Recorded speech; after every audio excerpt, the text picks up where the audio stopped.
하나님께서 이 한 해 동안에도 여러분들 자신에게 또 여러분들의 가정, 여러분이 일하시는 수고의 현장, 또 우리 교회에 하나님께서 크신 은혜와 복을 내려주시기를 진심으로 바랍니다. 새해를 접어들면서 또다시 우리가 신약의 복음서를 함께 읽어가면서 주의 말씀을 기울여 듣습니다. 첫 복음서인 마태복음을 우리가 함께 읽고 있는데요. 신년 주일을 맞이하면서 오늘 성도들과 하나님 앞에서 어떤 말씀을 나눌까 여러 가지 생각을 해보았습니다.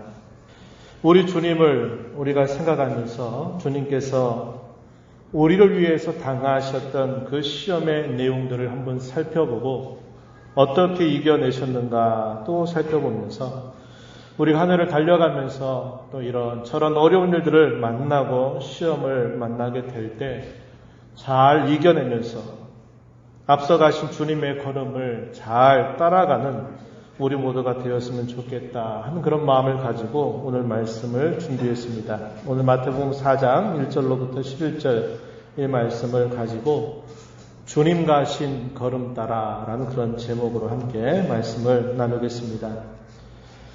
성경에서 시험이라 말할 때는 크게 두 가지 정도로 우리가 정리해 볼 수 있어요. 하나는 그 시험을 누가 주느냐에 따라서 구별할 수 있겠는데 하나님께서 주시는 시험이 있다라고 말하고 또 하나는 사탄이 주는 시험이 있다 이렇게 생각해 볼 수 있습니다.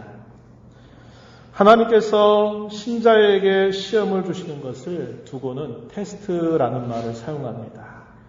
그 사람의 형편, 그 사람의 실력, 그 사람의 마음가짐이 어떠한가를 드러내시는 겁니다. 그래서 그러고 하여금 유익을 주기 위한 목적을 가지고 있는 것이 하나님께서 주시는 시험의 내용이고 반면에 사탄이 우리에게 주는 시험을 두고는 유혹이라고 말합니다.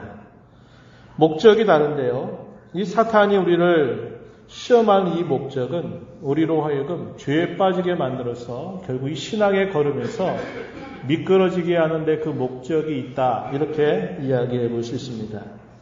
예수님께서 공생애를 시작하시면서 사탄에게 시험을 당하신 것은 예수님의 실력을 드러내서 예수님에게 유익을 주려고 해서 주는 시험이 아니라 그가 메시아로서 가시는 그 걸음을 흔들어서 결국 그 일을 완수하지 못하게 할 목적으로 예수님을 시험한 것입니다.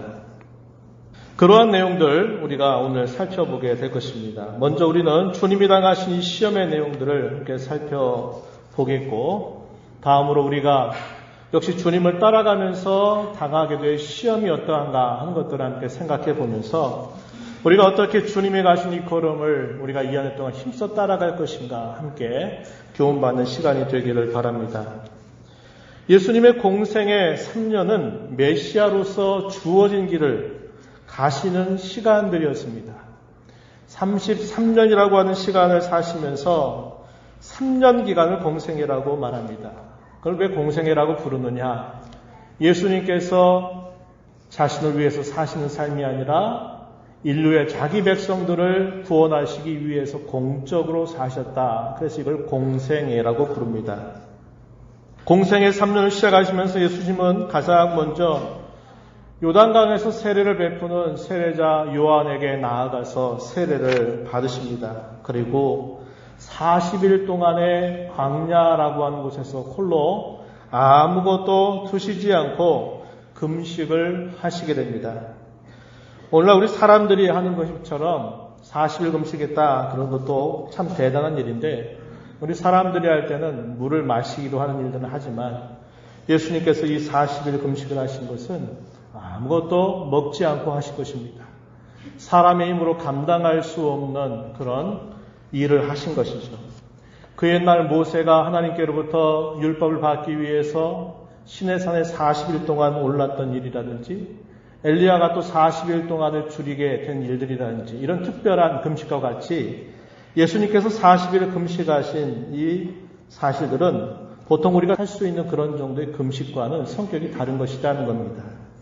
이렇게 40일을 금식하신 주님, 그 주님을 향해서 사탄이 시험을 걸어갑니다. 이것은 그 옛날에 우리 인류의 첫 조상이었던 아담이 받는 시험을 우리 머릿속에 기억나게 해줍니다. 예수님을 두고 성경은 뭐라고 말하느냐? 둘째 아담이다, 마지막 아담이다, 이렇게 부르고 있습니다. 왜 그러냐? 그 옛날에 우리의 첫 조상이었던 아담이 모든 인류를 대표하고 있는 성격이 있는 것처럼 이 땅에 우리를 구원하시는 메시아로 오신 그 주님도 우리를 구원하시기 위한 대표자로서, 중보자로서 우리 가운데 오셨기 때문에 이 예수님을 두고 둘째 아담이다 혹은 마지막 아담이다 이렇게 부르고 있다는 겁니다. 자기 백성들의 죄를 짊어지고 중보자로서 예수님은 사셨습니다. 첫 아담이 실패한 그 사건 때문에 범죄하게 되었고 그 결과 모든 인류가 타락을 하게 되고 비참한 처지에 놓였던 그 모든 것들을 주님은 다시 온전하게 회복시키셔야만 했다고 하는 겁니다. 그런 의미에서 예수님이 40일을 금식하시고 받으신 이 시험의 내용은 단순히 그냥 한 가지의 사건이 아니라 옛적에 아담과 하와가 받았던 그 시험과 동등한 정도의 성격을 가지고 있다는 것을 우리는 알게 되는 겁니다.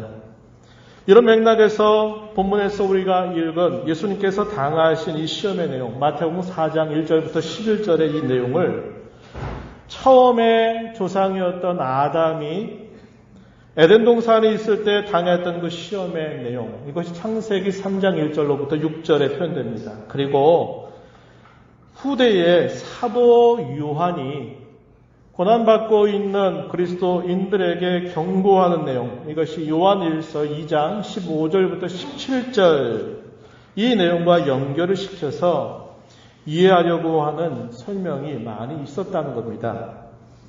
예를 들면 창세기 3장에 표현되어 있는 내용, 마태복음 4장에 우리가 읽은 이 말씀, 그리고 요한일서에 나타나고 있는 이 세상에 있는 것들, 이런 것들을 함께 연결을 시켜서 이해하고자 하는 그런 시도가 많이 있었다고 하는 것입니다. 이런 부분들에 대해서는 구체적으로 좀 설명을 드린다면 시간이 좀 걸리기 때문에 이런 부분들은 살짝 언급하고 지나가는 정도로 하겠습니다. 첫사람 아담이 모든 인류의 머리요 대표였습니다. 하나님께서는 선악을 알게 하는 나무를 두고 생명의 언약을 맺으십니다. 그 나무 옆에는 생명나무도 함께 있었습니다. 과실을 따먹지 말라라고 하시는 이 명령이 하나님께 대한 순종을 생명의 법으로 요구하신 것임을 우리는 기억해야 합니다. 그래서 선악을 알게 하는 나무, 그 옆에다가 생명나무를 두었다고 하는 것은 우리로 하여금 하나님의 그 명령을 지켜 순종할 때 우리에게 참다운 생명을 준다라는 것을 보여준다는 것입니다. 그런데 마귀는 당시에 가장 지혜로웠던 뱀을 사용해서 하와에게 되묻습니다. 하와가 답변을 하게 되죠. 답변한 그 말을 들어보니까 하나님의 말씀에 철저하게 의존하고 있는 게 아니라 자기 나름대로 그 말씀을 더하기도 하고 빼는 그런 성격을 가지고 있다는 것을 알게 됩니다. 그리고는 이 하와에게 거짓말을 하게 되죠. 창세기 3장 4절 5절 말씀해 보면 이렇게 뱀이 하와에게 말합니다. 너희가 결코 죽지 아니하리라. 너희가 그것을 먹는 날에는 너희 눈이 밝아져 하나님과 같이 되어 선악을 알 줄 하나님이 아심이니라. 처음에는 그가 어느 정도 그 말씀을 붙들고 있는가를 물어보더니 그 답변이 약간 오락가락한 것 같아요. 그러니까 그 틈바구니를 끼어들어서 이 사탄이 하와에게 거짓말을 한 겁니다. 결코 죽는 일 없다. 그걸 먹으면 너희 눈이 밝아져가지고 하나님과 같이 돼서 선과 악을 분별할 줄 하나님이 아셔서 먹지 말라고 한 것이다. 한번 먹어봐라. 괜찮다. 이렇게 거짓말을 하게 된 겁니다. 그 말을 듣고 난 다음에 하와가 다시 그 그 선악을 알게 하는 나무의 실과를 쳐다봅니다. 그런데 그 말을 듣고 나니까 더 먹음직스럽고 더 보암직스럽고 더 지롭게 할 만큼 탐스럽게 보였습니다. 그러자 마침내 자신이 그 실과를 따먹게 되고 아담에게 그것을 주어서 함께 먹게 했습니다. 결국 죄를 범하게 되었고 그 죄 때문에 결국 자신도 타락하게 되었고 모든 인류가 타락하게 되는 처지에 놓이게 했다는 것입니다. 우리 조상 아담이 당한 시험에서 가장 우리가 주목할 수 있는 내용은 사람이 과연 무엇으로 사느냐? 사람이 어떻게 영생을 얻느냐? 도대체 그것을 누가 결정하느냐에 대한 질문이라는 겁니다.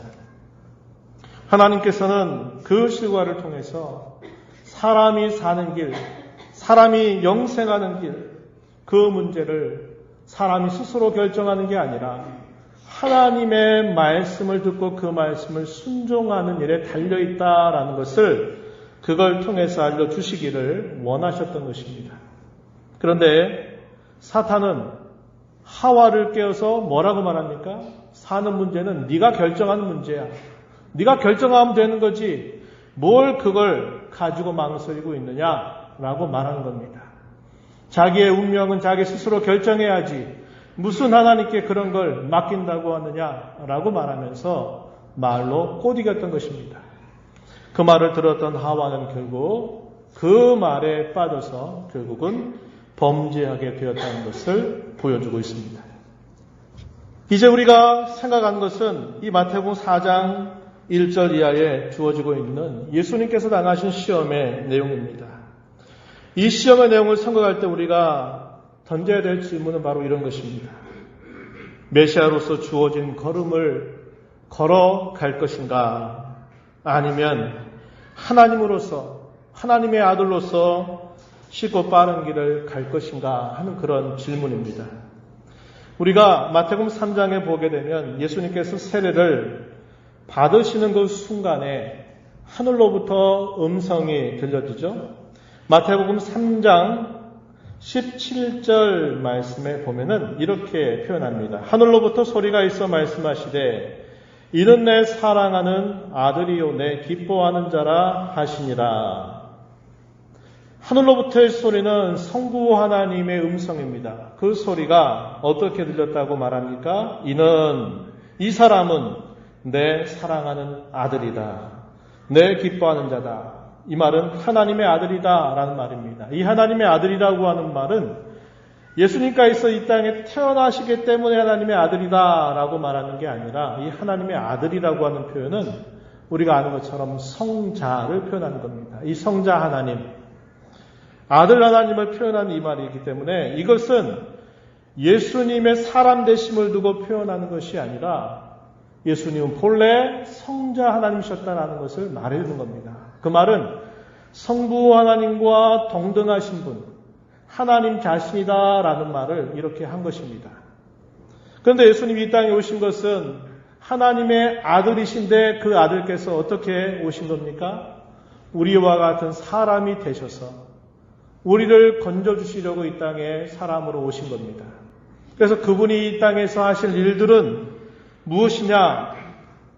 우리를 위한 중보자로서 제2의 아담으로서 죄 가운데 영원한 형벌을 받아 마땅한 저와 여러분을 다시 건져내고 회복시키고 구원을 하시기 위해서 예수님이 이 땅에 주어진 걸음을 걸어 가셔야만 했다는 겁니다. 그래서 그냥 모든 것을 일사천리로 빨리 이룰 수 있는 방법이 아니라 성부 하나님의 뜻을 따라서 그가 고난받는 종으로서 이 고난의 걸음을 걸어가야 될 것을 분명하게 보이셨고 이것은 선지자 이사야를 통해서도 구체적으로 말씀하신 바이기도 했습니다. 그래서 예수님이 가셔야 되는 걸음은 우리와 같은 사람으로 계시면서 메시아로서 중보자로서 걸어가셔야만 하는 길이었다고 하는 거예요. 그랬을 때 이 주어진 걸음을 걸어가야 될 것인가? 아니면 쉽고 빠르게 가야 될 것인가? 라는 질문을 우리에게 하게 해준다는 것입니다. 오늘 본문의 말씀으로 가서 보시게 되면 40일 금식하시고 난 다음에 첫 번째 받는 시험의 내용은 뭐냐면 사탄이 예수님께 이렇게 말합니다. 3절에 보면 내가 하나님의 아들이여든 이 돌들로 떡덩이가 되게 하라 하는 말을 합니다. 하나님의 아들 맞죠? 성자 하나님입니다. 그런데 이때 예수님의 공생애는 하나님의 아들이시만 동시에 누구로 사시는 겁니까?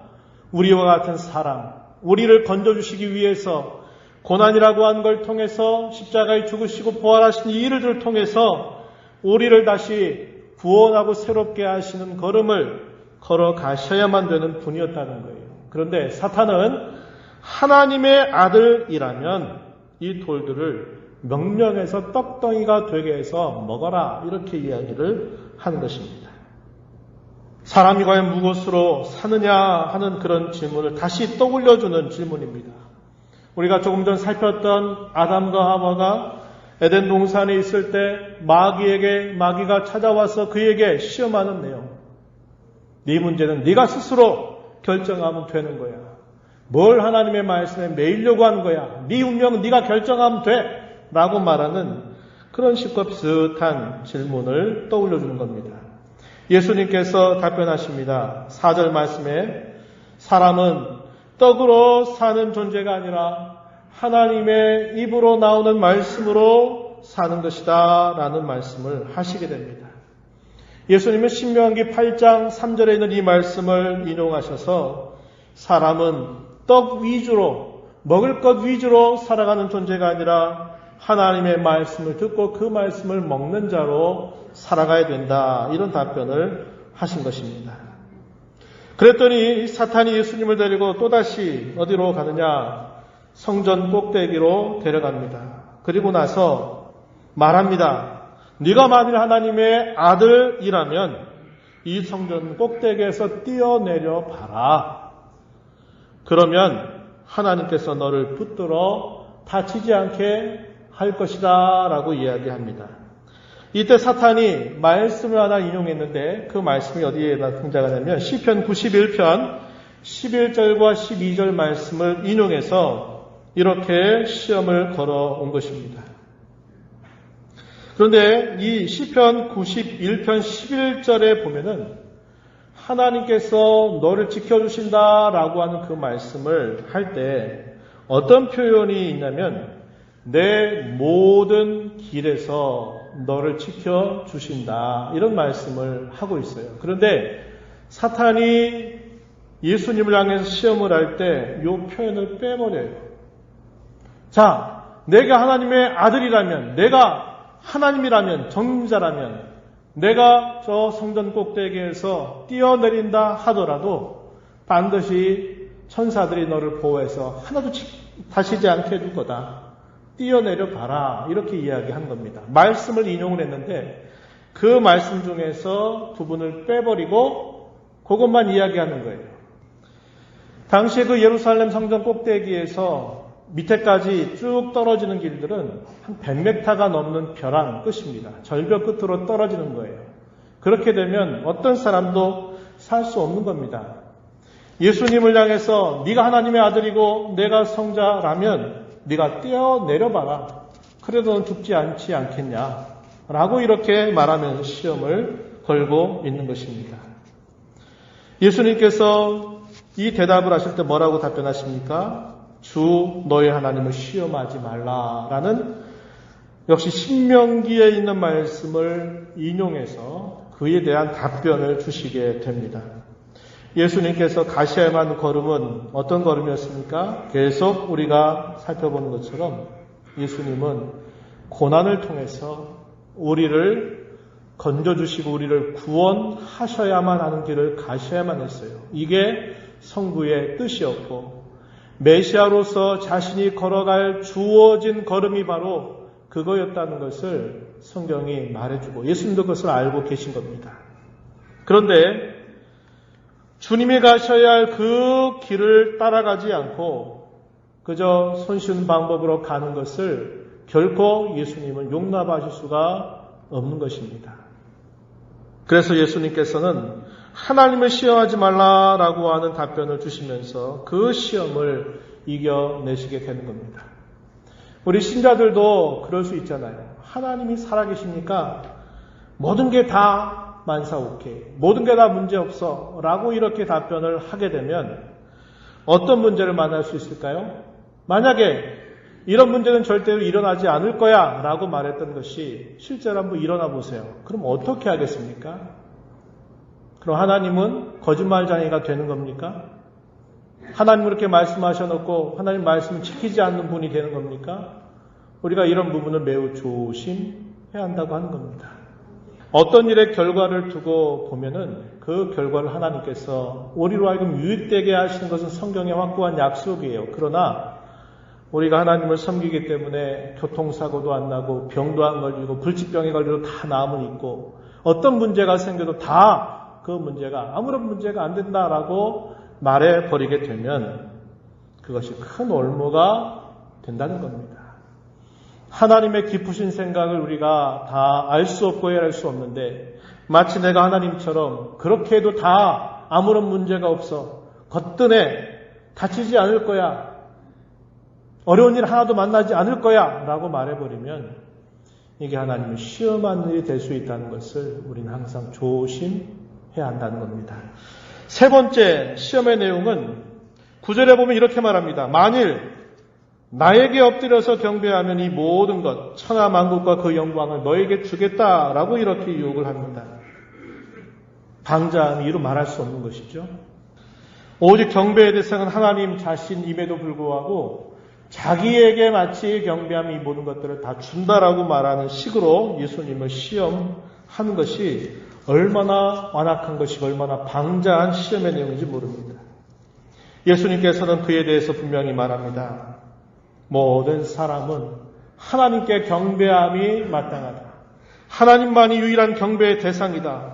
하나님만이 섬김의 대상이다. 이렇게 대답을 하시게 됩니다. 이것도 역시 신명기에 있는 말씀을 가지고 예수님이 답변하십니다. 신명기 6장 13절에 있는 말씀을 인용하셔서 주 너의 하나님께 경배하고 다만 그를 섬기라 이렇게 이야기한 것입니다. 우리가 이 말씀을 생각할 때에도 늘 조심해야 합니다. 하나님을 경배하는 것, 하나님을 섬기는 것은 우리 종교의 가장 중요한 목적이에요.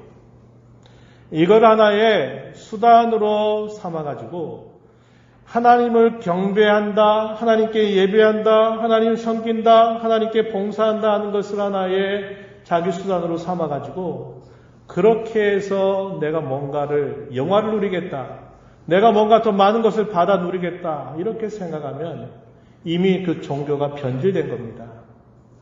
우리 하나님을 섬기는 종교의 가장 궁극적인 목적은 그분을 섬기는 것 자체입니다. 그분을 경배하는 것 자체입니다. 내가 하나님의 이름을 불러서 기도하고 내가 하나님 앞에 예배하고 하나님 앞에 헌금을 드리는 것이 하나의 수단이 돼서 내가 하나님 앞에 이렇게 했으니 하나님 내가 얻고 싶은 거 달라고 하나님 앞에 구하는 것은 이미 종교의 근본이 변질된 겁니다. 이렇게 종교가 가게 되면 현세 종교가 되는 것이고 축복 종교가 되는 것입니다. 분명히 기억해야 합니다. 저와 여러분을 구원하신 목적은 하나님만 섬기고 하나님만 경배하게 하시려고 하는 목적이라는 것을 우리가 잊지 말아야 합니다. 그 목적을 위해서 때로 우리가 필요한 것들을 하나님 앞에 구해야 되겠고 우리가 어려운 일을 만나게 될 때 그 어려움을 잘 감당하고 이겨나갈 수 있도록 힘을 달라고 우리가 구해야 되는 겁니다. 그것을 위해서 우리의 직장의 문제를 두고 기도해야 되고 그것을 위해서 우리의 자녀를 두고 기도해야 되고 우리의 가정을 위해서 기도하고 우리의 교회를 위해서 기도해야지 내가 하나님의 이름을 불러서 내 욕심을 채우려고 한다면 그건 이미 잘못된 길에 들어선 것이라는 것을 우리는 꼭 기억해야 한다는 겁니다.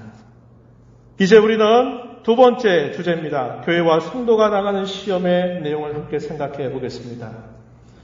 초대교회의 상황이 과연 어떤 상황이었을까 먼저 생각해 보는 게 도움이 될 것 같아요.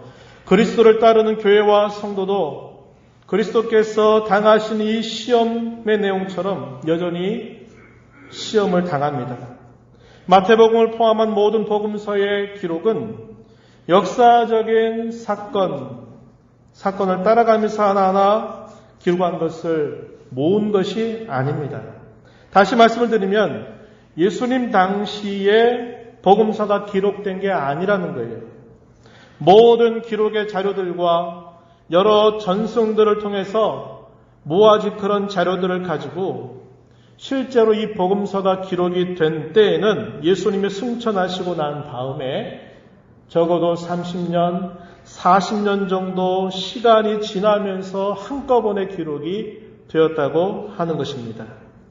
그러니까 우리가 마태복음을 읽을 때 우리가 생각해야 될 게 뭐냐면 예수님이 시험 받으실 때 그걸 다 그때그때 기록을 해서 마태복음 4장을 기록하고 예수님이 산에 올라가셔서 천국 복음에 대해서 이야기하시는 걸 들으면서 마태복음 5장부터 7장의 내용을 그때 들으면서 기록하고 그래서 예수님의 승천이 되면서 이미 마태복음이 다 완성된 게 아니라는 거예요.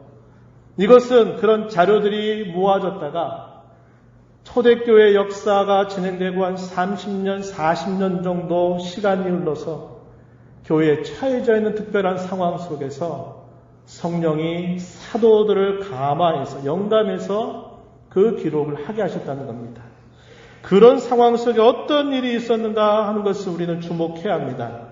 당시에 이 마태복음서가 기록되고 있는 상황이 어땠을까요? 고난과 박해가 거세지고 있는 상황이었습니다. 로마 제국의 대대적인 박해가 주후 64년 네로 황제가 다스렸을 때 대대적으로 박해가 일어나기 시작합니다. 미치광이었죠. 로마를 불태우면서 시적인 가마를 얻겠다고 로마를 불태워버리게 명령을 내립니다. 로마의 화재 사건으로 인해서 수많은 사람들이 죽음을 당하게 되니까 그의 왕권이 위협을 받게 돼요. 그러니까 옆에 있는 참모들, 신하들이 뭐라고 말하냐면 예수장이들이 그랬다고 하라고 이야기합니다. 그리고는 이 네로가 자신의 왕권의 위협을 피해서 예수 믿는 사람들이 이 로마를 싫어해서 방화사건을 저질렀다. 이렇게 말하면서 예수 믿는 사람들을 대대적으로 잡아서 죽이는 일을 하게 된 겁니다. 이게 로마 제국의 첫 번째 대박해입니다. 바로 그러한 즈음에 고난받고 있는 교회가 성도가 처해져 있을 때 성도들은 그 고난을 피해서 내가 이 신앙을 저버려야 되지 않나? 내가 이 신앙에서 돌아서야만 되지 않느냐? 하는 이런 절박한 위기 상황 속에 처하게 된 겁니다. 그래서 많은 신자라고 했던 사람들이 이 기독교에서 등을 돌려서 유대교로 돌아가거나 로마 제국의 종교로 돌아가는 일이 있게 된 겁니다. 그런 상황 속에서 하나님께서 사도를 통해서 우리가 가는 이 신앙의 걸음은 고난이 없는 길이 아니라 고난을 맞서는 길이고 이 고난을 통과해서 지나가는 길이라고 하는 것을 분명하게 깨우쳐줄 필요가 있었던 겁니다. 히브리서 10장 32절 이하에 보게 되면 그 당시의 상황에 대한 분명한 상황을 우리에게 보여줍니다. 이렇게 말합니다. 전날에 너희가 빛을 받은 후에 고난의 큰 싸움을 견뎌낸 것을 생각하라. 혹은 비방과 환난으로서 사람에게 구경거리가 되고 혹은 이런 형편에 있는 자들과 사귀는 자가 되었으니 너희가 갇힌 것을 동정하고 너희 소유를 빼앗기는 것도 기쁘게 당한 것은 더 낫고 영구한 소유가 있는 줄 알미라. 이렇게 말합니다. 빛을 받은 후 복음의 빛을 통해서 그들이 구원을 받은 후에 고난의 큰 싸움을 견뎌냈던 것을 너희가 잊지 마라. 생각해라. 사람들에게 비방을 받고 환난으로 사람들에게 구경거리가 되는 일들을 당했고 감옥에 갇히고 죽음을 당하는 일들을 그렇게 당했을 때 너희가 그런 거센 박해를 이겨낸 것을 기억해라. 이렇게 사도가 권하면서 배교하지 말고 고난을 비껴 돌아서지 말고 이 고난을 뚫고 지나가라고 이야기해주고 있는 것입니다. 바로 그런 상황 속에서 이 복음서가 기록이 됐다는 겁니다. 고난을 낯설게 여기지 말라는 거예요. 그리스도께서 먼저 우리를 살리시기 위해서 이 고난의 길을 가셨다는 것을 그들에게 기억하게 합니다. 고난을 통해서 구원의 영광을 주셨다고 그들을 일깨워 줘야만 했습니다. 우리도 그분을 따라가면서 고난받는 것은 당연한 일이고 이것이 장차 우리의 영광이 될 것이라고 격려해야만 했습니다. 그래서 이러한 복음서를 기록하고 있다는 것입니다. 그래서 초대교회가 이런 고난과 박해를 감당하고 이겨나가고 그러한 고난 속에서 더 신앙의 아름다운 면모를 만들어갔던 역사를 우리는 알고 있는 거예요. 그렇다면 저와 여러분이 살아가는 오늘의 우리의 상황은 어떠할까요? 지금도 세계 곳곳에서는 박해와 고난이 있습니다. 지금 우리가 살고 있는 이곳을 떠나서 저 북한의 현실로 가보세요. 지하교회에서 신앙의 자유를 빼앗긴 채 그것이 탄로나게 되면 붙잡혀서 평생토록 감옥 생활을 하든지 숙청을 당하는 일들을 감내하면서 예수님을 믿고 있습니다. 중동의 이슬람 국가들 가운데서 예수 믿는 사람들은 공공연하게 명예살인이라고 처형을 하는 일조차도 정당합니다. 잘한 일이라고 말합니다.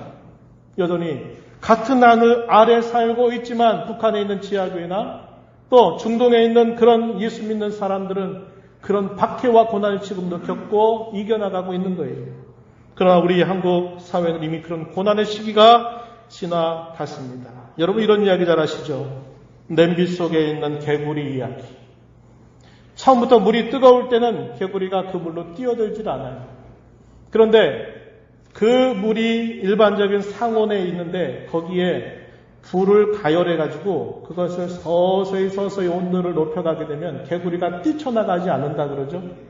마침내 물이 뜨거워서 그 개구리는 그 물에서 결국 죽게 되는 일이 따라온다고 이야기합니다.